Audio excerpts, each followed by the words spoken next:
एक समय ब्रह्मा जी और विष्णु जी का आपस में इस बात पर विवाद हो गया। ब्रह्मा जी कहते हैं मैं सृष्टि रचनहार हूँ, और विष्णु जी तू मेरा पुत्र है, तेरी उत्पत्ति मेरे से हुई है। और विष्णु जी कहते हैं नहीं, मैं तेरा पिता हूँ, तेरी उत्पत्ति मेरी नाभि कमल से हुई है। अब ये भ्रमणा इन महापुरुषों को कैसे होती है, ये काल करवाता है। अब जैसे ऋषि महर्षियों ने समाधिस्थ होने की चेष्टा की परमात्मा पाने के लिए, क्योंकि जब ब्रह्मा जी कमल के फूल पर बैठा था, ये होश में आया, ये युवा था, जवान था, तो इसने देखा कि मैं कहाँ बैठा हूँ, सब जगह जल ही जल है, कोई धरती पृथ्वी दिखाई नहीं दे रही है। तो उसी से मैं सोचा मैं क्या करूं। आकाशवाणी की इस काल ने कि तप करो तप करो। 1000 वर्ष तक तप किया ब्रह्मा जी ने। फिर कहा सृष्टि करो। अब इसकी बैटरी चार्ज करा दी तप करके, इसमें सिद्धि आ गई, और इसको फिर रजोगुण युक्त ये था ही, और क्रिया दे दी कि तो सब उत्पत्ति जीवों की उससे नहीं होती, उसके अंदर रजोगुण के कारण हम प्रभावित हो जाते हैं। जैसे मिर्च है, अब मिर्च है, एक 2-3 कमरे हों और उसमें एक रसोई होती है, रसोई में छोंक लगा मिर्चों का, और तीसरे कमरे में बैठे हुए व्यक्ति छीकम छीक हो जाते हैं, क्योंकि वो साकार वस्तु तो रसोई में, उसका निराकार जो गुण है जाकर के वह प्रभावित कर रहा है। ऐसे इन ब्रह्मा विष्णु महेश से निकल रही ये तरंगें हम सभी प्राणियों को प्रेरित कर रही हैं, और उन्हीं के आधार से, हम तीनों के आधार से यहाँ अपनी अपनी क्रिया में विवश हैं करने के लिए। जैसे किसी ने शराब पी ली तो उसका बस की बात नहीं, वो कहीं कहीं पैर टेक कर कैसे बोला बांगा बांगा चाल है, ऐसे हम बांगे बांगे चालना हर ओरक में बोलना है, हमारे ये नशे हो रहे हैं। तो इस तीनों गुणों से ऐसे होगा। तो ऋषि महर्षियों ने साधनाएं की उस हठ योग से, क्योंकि ब्रह्मा जी ने सोचा ये आकाशवाणी परमात्मा की है, और वह थी इस काल की, क्योंकि ये गुप्त रहता है, सबके सामने नहीं आता, अपनी योग माया से छुपा रहता है ये साकार। जैसे गीता जी अध्याय नंबर 7 के श्लोक नंबर 24-25 में स्पष्ट कर रहा है, ये अबुद्धि लोग, बेबुद्धि लोग यानी अज्ञानी जन समुदाय मुझको कृष्ण की तरह मनुष्य जन्म में आया हुआ मानते हैं। क्योंकि वो बोल कृष्ण में रहा था, कहता मैं कृष्ण नहीं हूं, मैं कभी भी किसी के सामने व्यक्त नहीं होता, साकार में नहीं आता, ये मेरा अवय अनुतम घटिया अटल सिद्धांत है, और मैं अपनी योग माया से छुपा रहता हूं, मैं किसी के समक्ष नहीं आता। गीता जी अध्याय नंबर 4 के श्लोक नंबर 5 और 9 में कहा है कि मेरे और तेरे बहुत जन्म हो लिए, मेरे जन्म और कर्म अलौकिक हैं। ऐसे उसके कर्म अलौकिक हैं, वो समक्ष नहीं आता किसी के अंदर प्रवेश करके, या वैसे प्रेरित करके, या उनके अंदर कुछ ऐसे गुण पैदा करके अपना उल्लू सीधा करता रहता है। तो ऋषि महर्षियों ने परमात्मा पाने के लिए, ब्रह्मा जी को वेद तो बाद में मिले हैं, वेदों में कहीं भी हठ योग का जिक्र नहीं है, बल्कि सख्त मनाही की है कि मूर्ख लोग करते हैं जो हठ योग करते हैं, क्योंकि वेद परमात्मा कबीर जी द्वारा दिए गए, और वो एज इट इज इस काल ने आगे दे दिए गए। गीता जी अध्याय नंबर 17 के श्लोक नंबर 1 से लेकर 7 तक कहा है। जैसे गीता जी अध्याय नंबर 16 के श्लोक नंबर 23 में कहा कि जो शास्त्र विधि को त्याग कर मनमाना आचरण करते उनको न तो सुख होता है, न कार्य, न कोई सिद्धि प्राप्त होती है, और न ही उनकी गति होती है, यूजलेस। तो गीता जी अध्याय नंबर 17 के श्लोक नंबर 1 में पूछा है अर्जुन ने कि शास्त्र विधि को त्याग कर जो अपनी इच्छा से अन्य देवताओं की पूजा करते हैं वो व्यक्ति कैसे हैं और उनकी कैसी वृत्ति होती है। तो उसमें बताया है कि जो जिस भी गुण की, जिस भी देवता की पूजा करता है, विष्णु जी का पुजारी कुछ थोड़ा बहुत तो सतो गुण होता है, और रजोगुण ब्रह्मा का उपासक में रजोगुण होता है और शंकर के उपासक में तमोगुण की अधिकता बनी ही रहती है। अपनात्माओं, समस्या क्या है कि ये ज्ञान -0 पर पहुंचा रखा था, इन काल के दूता ने अड़ंगा कर रखा था, भट्ठा बैठा रखा धातु विज्ञान का, और यो -0 से अब 100% पर लाना पड़ेगा। इसलिए इतना प्रयत्न करना पड़ रहा है। वही पवित्र सद्ग्रंथ जिनको हम शिरोधार्य माना करते थे, सत्ज्ञान युक्त माना करते थे, आज उन्हीं के अंदर प्रमाण है और वो मनाई है जो हम किया करते थे। अब देखिएगा, पहले आपको श्रीमद् भगवद गीता दिखाते हैं। गीता प्रेस गोरखपुर से प्रकाशित है, जयदयाल गोविंद का इसके अनुवादक है।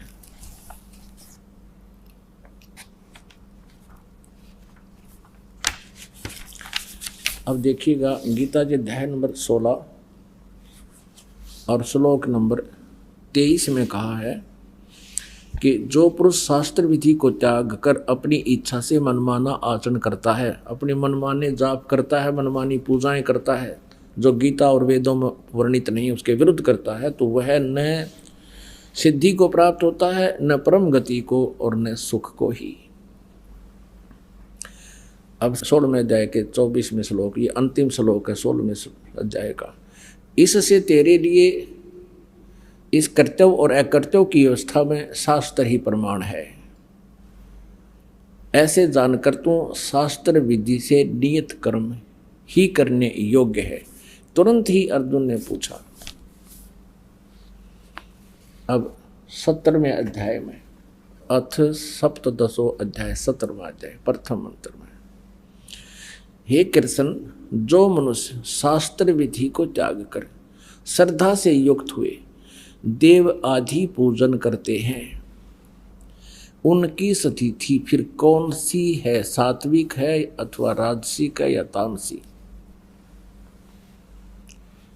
अब नंबर 2 17वें अध्याय का दूसरा श्लोक, मनुष्यों की वह संस्कार से रहित स्वभाव से उत्पन्न श्रद्धा सात्विक और राजसी तथा तामसी ऐसे 3 प्रकार की होती है, उसको मुझसे सुन। अब ये काल कह रहा है, ये श्री भगवान उवाच, ये गीता ज्ञान दाता श्री कृष्ण में प्रवेश करके बोल रहा है, वो मुझसे सुन।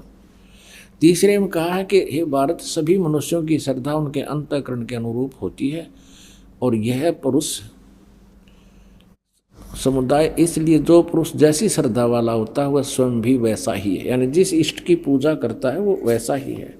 इसमें स्पष्ट हो गया कि देखिएगा कि शास्त्र विधि को त्याग कर मनमाना आचरण करने वाले ये देव पुजारी हैं, देवताओं की पूजा करने वाले। सात्विक पुरुष देवों की पूजा करता है, ये देवताओं की पूजा करती हैं अच्छी आत्माएं, लेकिन वो है शास्त्र विधि रहित। और राजस पुरुष जो ना यक्ष राक्षसों की पूजा करते हैं धन के लाभ के लिए, और अन्य तामस मनुष्य हैं वो प्रेत और भूत गुणों के, ये श्राद्ध श्रुद्ध निकालते हैं, जंतर मंत्र करते रहते हैं। 5 में कहा है कि जो मनुष्य शास्त्र विधि से रहित केवल मन कल्पित घोर तप को तपते हैं, हे मालिक, दंभ और अहंकार से युक्त, कामना आसक्ति और बल के अभिमान से भी युक्त हैं। अब 6 में 17वें अध्याय के 6 श्लोक में, शरीर रूप से स्थित भूत समुदाय को और अंतःकरण में स्थित मुझ परमात्मा को भी वो क्रस करने वाले हैं, यानी दुखी करते हैं, जो गलत साधना करते हैं, हठ योग करते हैं, घोर तपस्या करते हैं। उन अज्ञानियों को तू असुर स्वभाव के जान। और आगे बहुत है, इतना ही काफी अपन को।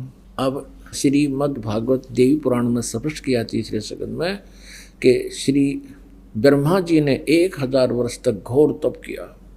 अब करवाया इस काल ने आकाशवाणी करके, वेदों और गीता में तो मना किया है, ये घोर तप जो तपते हैं वो तो असुर स्वभाव को धारण किए हुए और मुझे भी परेशान करते हैं, क्योंकि इस शरीर के अंदर सभी देवताओं का वास है और काल निरंजन भी इसी में रहता है, सहस्रार कमल में, यानी प्रत्येक प्राणी में उसकी स्थिति विद्यमान है। तो ऐसे अब स्पष्ट हो गया कि हठ योग नहीं करना चाहिए, और जो ऐसा करते हैं वो शास्त्र विदिता का मनमानी आचरण है। और अन्य देवताओं की ब्रह्मा विष्णु महेश की पूजा भी आन उपासना में है और शास्त्र विदिता का मनमाना पूजन है। अब हम जो प्रश्न कर रहे थे कि एक बार ये ऋषि लोग इस ब्रह्मा जी के द्वारा काल प्रेरणा से प्राप्त इस आकाशवाणी को कि तप करो, और वेदों को फिर पढ़ा, उसमें पाया कि केवल ओम नाम जाप करो, उसमें तप का किधर जिक्र भी नहीं है। अब पुण्यात्मा आपको फिर क्लियर करना पड़ेगा, क्योंकि यह अध्यात्म ज्ञान है और आपका दाव लगा हुआ है। भगवान ने दया करी, आपको यहाँ बुलाया, किसी भी कारण से कोई, चाहे कोई दुखी आया है या कोई परमात्मा की प्यारी आत्मा कोई वैसे ज्ञान प्राप्ति के लिए आया है। धन्य भाग हैं आप, और धन्य है आपके माता पिता जिनसे तुम्हारा जन्म हुआ इस कलयुग में, ऐसे घोर समय में। और ये ज्ञान, ये अमृत आपको प्राप्त होना, ये बिना परमेश्वर की कृपा और आपके पुण्य पिछले संस्कारों की दोनों के संयोग से आज ये सतीथि आपको उपलब्ध है। अब आपको ये दिखाना चाहते हैं, इन्होंने तप की परिभाषा बदल दी। अब दो सदग्रंथों में तप लिखा है, जैसे वाणी का तप, उसको तप कहा। गीता जी में आपको प्रमाण दिखाते हैं। अब देखिएगा, अब इस पवित्र गीता जी में बहुत ही निर्णायक ज्ञान दिया है कि हमने अपने स्वाभाविक कर्मों को नहीं त्यागना है। जैसा ब्राह्मण, क्षत्रिय, वैश्य, शूद्र के जो कर्म हैं, इनको करते हुए भी हमने परमात्मा की साधना करनी चाहिए। देखिएगा अध्याय नंबर 18 गीता जी अध्याय नंबर 18 के और श्लोक नंबर हम यहाँ से लेते हैं 45 से। अपने अपने स्वाभाविक कर्मों को तत्परता से लगा हुआ मनुष्य भगवत प्राप्ति रूप परम सिद्धि को प्राप्त होता है। अपने स्वाभाविक कर्मों में लगा हुआ मनुष्य जिस प्रकार से कर्म करके परम सिद्धि को प्राप्त होता, उस विधि को तू सुन। अब यहाँ गीता ज्ञानदाता 18वें अध्याय का 46वें श्लोक में गीता ज्ञानदाता अन्य परमात्मा के विषय में कहता है कि जिस परमेश्वर से संपूर्ण प्राणियों की उत्पत्ति हुई है, जिससे यह समस्त जगत व्यापक है, उस परमेश्वर की अपने स्वाभाविक कर्मों द्वारा पूजा करके मनुष्य परम सिद्धि को प्राप्त होता है। यानी अपने जो जिसके कर्म हैं, क्षत्रिय, शूद्र, वैश्य और ब्राह्मण के, उनको करता हो। ये पीछे इसके विषय में जानकारी दी है। अब आपने 46 पढ़ लिया, अब 47 में अच्छी प्रकार आचरण किए हुए दूसरों के धर्म से गुण रहित भी अपना धर्म श्रेष्ठ है। अब देखो इन्होंने किस आडंगा कर दिया यहाँ पे, है तेरा गजब हो। यहाँ ये लिखना था, ये अनुवाद गलत कर दिया इन्होंने। संस्कृत स्पष्ट है। गीता जी अध्याय नंबर 18 की श्लोक नंबर 47 में श्रेयान सर्व धर्म वी गुणे पर धर्मात् और सब अनुतिष्ठात सब स्वाभिनियत स्वभाव नियत कर्म कुर्वन् न आपनोति किल्बिषम। किल्बिष माने पाप। अब इसका अर्थ ये बनता है कि श्रेयान स्वधर्म है, अपना जो शास्त्र अनुकूल साधना धार्मिक क्रियाएं हैं वो श्रेष्ठ हैं। वी गुणे पर धर्मात् सब अनुतिष्ठात, दूसरे के धर्म यानी धार्मिक पूजाएं चाहे वो कितनी ही तड़क भड़क चटक मटक की दिखती हों, सुनियोजित दिखती हों, उन विगुण ज्ञान गुण रहित व्यर्थ की साधनाओं से श्रेयान स्वधर्म है, अपना शास्त्र अनुकूल धर्म उत्तम है, श्रेष्ठ है। इन्होंने अनुवाद गलत कर दिया। इन्होंने क्या अनुवाद कर दिया कि अच्छी प्रकार आचरण में किए हुए दूसरे के धर्म से गुण रहित। अब देखिए कहाँ रोग काटे न, गुण रहित यानी जिसमें कोई भी गुण ना हो, एक अन्य का भी ना हो, भी अपना धर्म श्रेष्ठ है। तरह से वही है कि जब अपनी जो पूजा तुम कर रहे हो वो चाहे एक अन्य की ना हो, उसमें कोई गुण ना हो, वह श्रेष्ठ है। इस अनर्थ कर दिया। फिर इसका फायदा क्या हुआ गीता के बोलने का? इसका अर्थ है श्रेयान स्वधर्म है, अपना शास्त्र अनुकूल साधना सबसे श्रेष्ठ है। वी गुण है पर धर्मात सब अनुतिष्ठात। सब अनुष्ठित माने जो घनी तड़क पड़ेगी, जैसे माता का जागरण करें हैं और बड़े डांस करें, नाचें, गावें। देखिएगा अब बताते हैं आपको। जैसे आपने माता का जागरण देखा हो, ओए है देखो बड़ा गान वाले भी ढूंगे मारे और श्रोता भी ढूंगे मारे, नाचते खड़े होके हैं और फिल्मी तर्ज पे अगले बोलो जय माता दी सा। और कहते हो कितना अच्छा लगे, कठ जुड़ जा दुनिया देखने जावे, क्यों फिल्मी गाना पे वो बाजें तबले। तो इस उद्देश्य से कह रहे हैं कि तुम कितना अच्छा लगता और तुम्हारी आत्मा कितनी उसको आकर्षित हो। वो विगुण धर्म है दूसरे का, और आपका शास्त्र अनुकूल जो साधना है, वो पूजा है, वो श्रेष्ठ है। विगुण पर धर्मात, दूसरे के विगुण माने व्यर्थ की, जिसमें एकान्य का भी लाभ ना हो, और वह चाहे कितनी ही अच्छी सुव्यवस्थित तुझे नजर आती हो, उससे अपनी साधना श्रेष्ठ है, उसको त्यागना नहीं। इन्होंने ऐसे अर्थों के अनर्थ कर डाले। इनका कहने का भाव यो है कि तुम जो पूजा कर रहे हो, हरे राम राधे श्याम राधे राधे श्याम मिला दे हैं, चाहे माता धोखे है, चाहे कोई तो पत्थर पूजा है, कहते वो बढ़िया है। ये न्यों कहना चाहो है अनरस करके गीता जी का, गीता जी के आशय को ना समझ कर इन्होंने पूरे समाज को उल्टा घुमा दिया। फिर फायदा क्या इस गीता जी के कहने का? जो ये डड़े ढोने अच्छे होते थे, फिर क्या फायदा थी इस पवित्र सदग्रंथ के बोलने का? इन्होंने ऐसे काम बिगाड़ रखे। अब देखिएगा गीता अध्याय नंबर 18 का श्लोक नंबर 48-47 आपने पढ़ लिया। इसमें कहा कि कुंती पुत्र दोष युक्त होने पर भी सहज कर्मों को नहीं त्यागना चाहिए, क्योंकि धुएं से अग्नि की भांति सभी कर्म किसी न किसी दोष से युक्त हैं। 49 में कहा है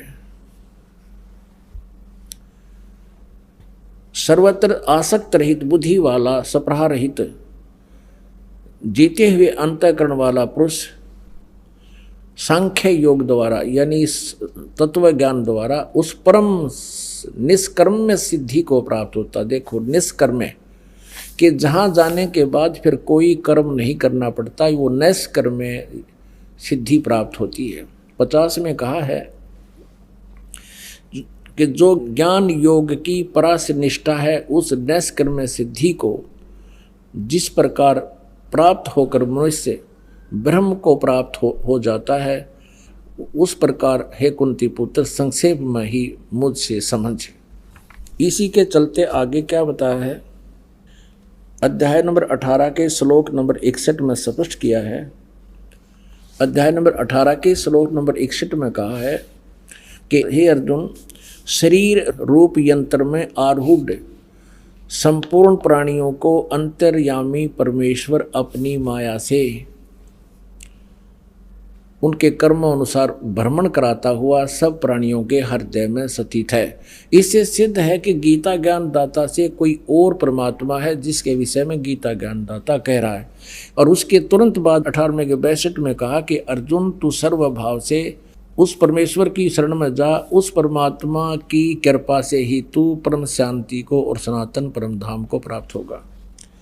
अब यहाँ कहने का भाव ये है कि हम जो भी कर्म जैसा कोई कर रहा है उसको त्यागा नहीं जा सकता। अब देखिएगा अध्याय नंबर 17 के श्लोक नंबर 14। देवता, ब्राह्मण, गुरु और ज्ञानी जनों का पूजन, पवित्रता, सरलता, ये ब्राह्मण का अर्थ है यहाँ तत्वदर्शी संत। सरलता, ब्रह्मचर्य और अहिंसा शरीर संबंधी तप कहे जाते हैं।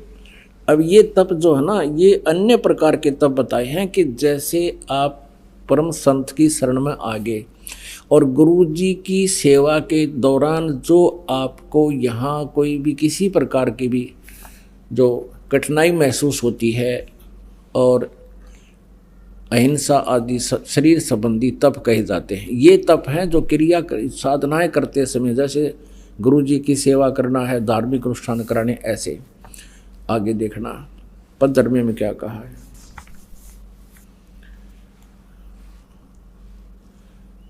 ये 17वें अध्याय का 15वां श्लोक।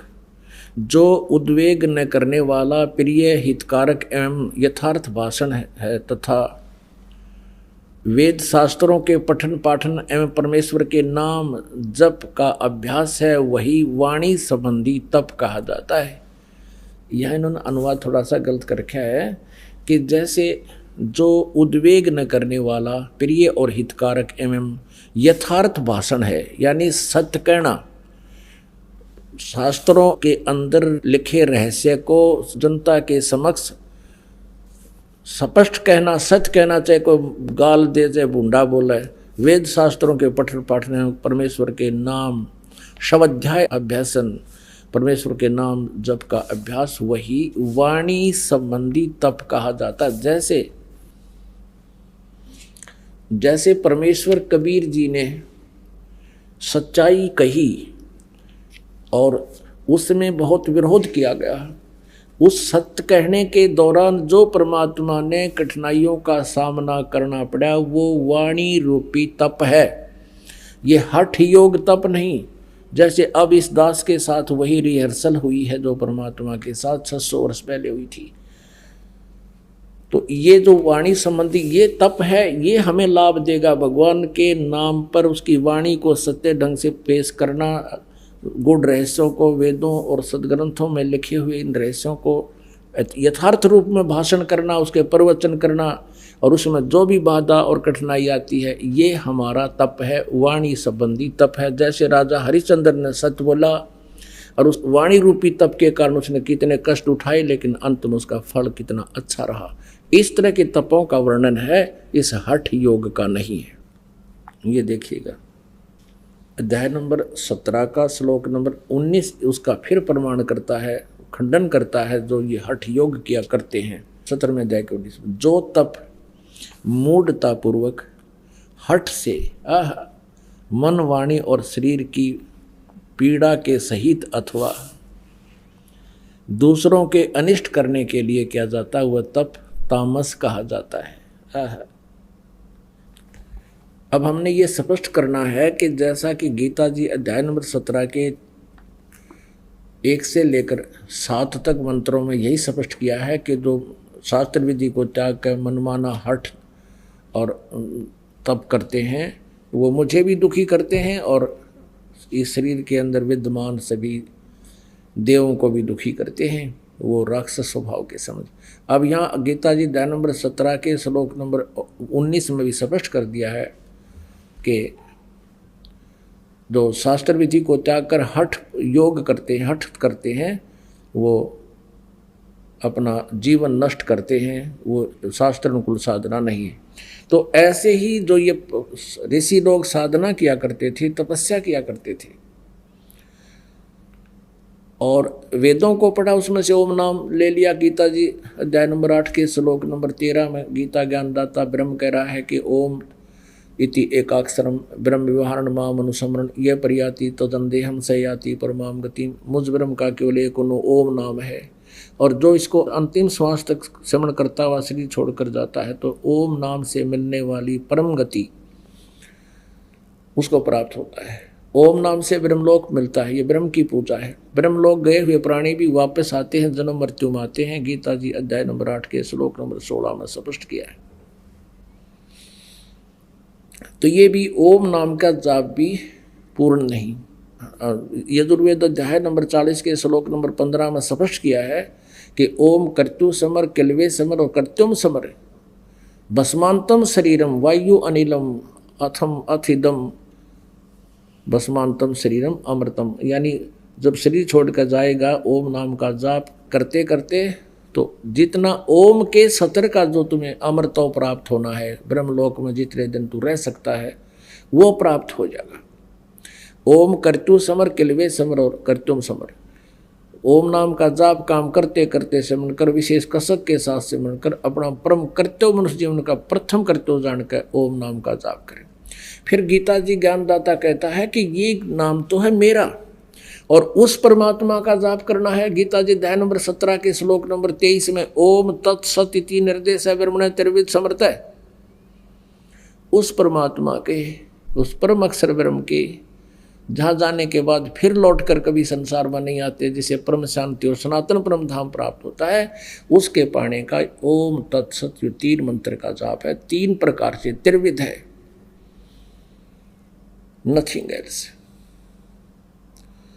अपनात्माओं, इन ऋषियों ने ये तो ओम नाम तो ले लिया पूर्ण परमात्मा का जान के, जैसे श्री देवी भागवत में दुर्गा अपने आप कह रही है हिमालय राजा को कि वो परमात्मा उस ब्रह्म की क्या महिमा है। वो महिमा तो कह रही है अक्षर ब्रह्म की, यानी अविनाशी परमात्मा की, और विधि लास्ट में बता रही है ब्रह्म की, और ओम उसका नाम है, और वो ब्रह्म लोक में रहता है। इसकी पूजा करो, तुम्हारा कल्याण हो। अब यहां बिगड़गी बात सारी। इन सभी ऋषियों ने वेदों में ओम नाम को पूर्ण परमात्मा का मान लिया, और ये है ब्रह्म का। गीता जी अध्याय नंबर 15 के श्लोक 16 और 17 में 3 पुरुष 3 परमात्मा कहे हैं। एक सरपुरुष, ये तो सरब्रह्म कहो चाहे सरपुरुष कहो, ये ज्योति निरंजन काल है। और अक्षर पुरुष ये परब्रह्म है जो 7 संख ब्रह्मांड का स्वामी है, और सरपुरुष ये केवल 21 ब्रह्मांड का स्वामी है। 16वें श्लोक में गीता जी 15वें अध्याय में कहा है कि इन दोनों सरपुरुष और अक्षर पुरुष और इनके अंतर्गत जितने प्राणी हैं सभी नाशवान हैं, इनके स्थूल शरीर, जीवात्मा तो किसी की भी नहीं मरती।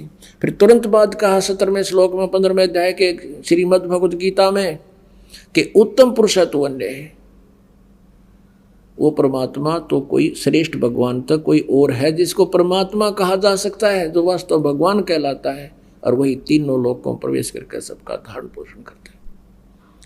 तो इनके बुद्धि में आया नहीं कि इसमें स्पष्ट लिखा है, यजुर्वेद अध्याय नंबर 40 के श्लोक नंबर 10 से लेकर 13 तक स्पष्ट किया हुआ है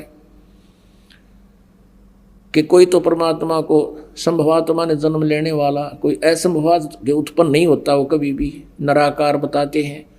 तो ये जानकारी तत्वदर्शी संत बताओगा, उससे सुनो। तो ये कौन सी इनकी आंख में चगी थी, ये नहीं समझ में आई कि वेदों से अलग भी कोई और ज्ञान है जिसको वेद नहीं बता पा रहे और तत्वदर्शी संत भी बताएगा। तो इन्होंने अपने आप निष्कर्ष निकाल लिया, और जिससे आज तक डले ढो रहे और ढुआ रहे हैं, हमारे से ढुलवा रहे हैं। इसी आधार से ऋषियों ने डले डोए, तप करे, हठ योग करे, आकाशवाणी परमात्मा की जान के थी वा काल की, और वेदों से ओम नाम, उससे सिद्धियां आ गई। और जब वो साधना कर रहे थे तो किसी को तो इस काल ने ब्रह्मा जी के रूप में दर्शन दे दिया। तो जो साधक साधना कर रहा था उसने समाधि दशा में परमात्मा साक्षात हुआ, तो ब्रह्मा जी के रूप में, और बोला कि बोल क्या मांगता है, 1-2 अर्धी की गांठ देती सिद्धि। वो खुश हो गया और वापस समाधि टूट गई। ब्रह्मा जी के पास आया, आप ही परमात्मा हो, आप ही सर्वेश्वर हो, आप सारी सृष्टि के रचनहार हो, और मैंने समाधि दशा में आपके दर्शन पाए हैं। आप अपने आप को छुपाए बैठे हो, सब 20, 30, 50, 100 भक्तों को बता दिया ये खुद भगवान है। अब ब्रह्मा जी कूप कर दोनों फूल का कूपा हो गए कि मैं भगवान हूँ, क्योंकि ऋषि ने कह दिया। ऐसे 10-20 ऋषियों को ऐसे काल ने प्रेरित कर दिया। उधर से इस काल ने प्रतीक्षा कर रखी है कि मैं अपने रूप में कभी किसी को दर्शन नहीं दूंगा, और ये चतुर्भुज रूप में ब्रह्मा और विष्णु और शिव जी के रूप में दर्शन देता है। जैसे किसी साधक ने साधना की, हठ योग किया, उसको विष्णु जी के रूप में दर्शन दे दिए, और पूछा बोल क्या मांगता है, 1 अर्धी की गांठ उसने दे दी, 1 सिद्धि उसको दे दी। जैसे अगस्त ऋषि ने सारे जीवन में डले ढोके एक सिद्धि प्राप्त कर ली कि सागर पी लूँ सारा, 7 समुद्रों को पी जाऊं, और वो उसने कलाबाजी दिखा के प्रभु पा किया, सारा जयकार होगी कि 1 घूंट में अगस्त ऋषि जी ने सारे 7 के 7 समुद्रों को पी लिया।